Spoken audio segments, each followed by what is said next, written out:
కేవలం హిందువుల పైన దాడి జరగడం ఇలా చూడొచ్చు. ఎందుకంటే హిందువుల పైన దాడి జరిగితే దేశంలో మత కల్లోలాలు అయ్యే అవకాశం ఉంటారేమన్నా ఆలోచించిలా? ఇప్పుడు దేశంలో మత కల్లాలు ఇక్కడ ప్రజలందరూ కలిసే ఉన్నారు, ఇది ప్రాబ్లం లేదు. వీళ్ళు ట్రై చేస్తారు డెఫినెట్ గా, కాంగ్రెస్ పార్టీ ఇటువంటి రాజకీయాలకు ట్రై చేస్తుంది.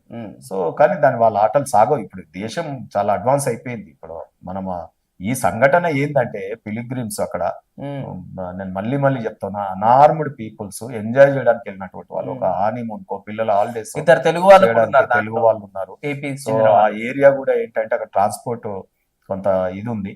రేపు మళ్ళీ మనది అమర్నాథ్ యాత్ర మొదలవబోతుంది. ఒక సింబాలిక్ గా చేయాలి అనేది చేసి పూర్తిగా టూరిజం స్పాట్ డిస్టర్బ్ చేయాలి. ఎవరు అక్కడికి ఇక ఇది చూసి మామూలు టూరిస్టులను కూడా చంపుతారు.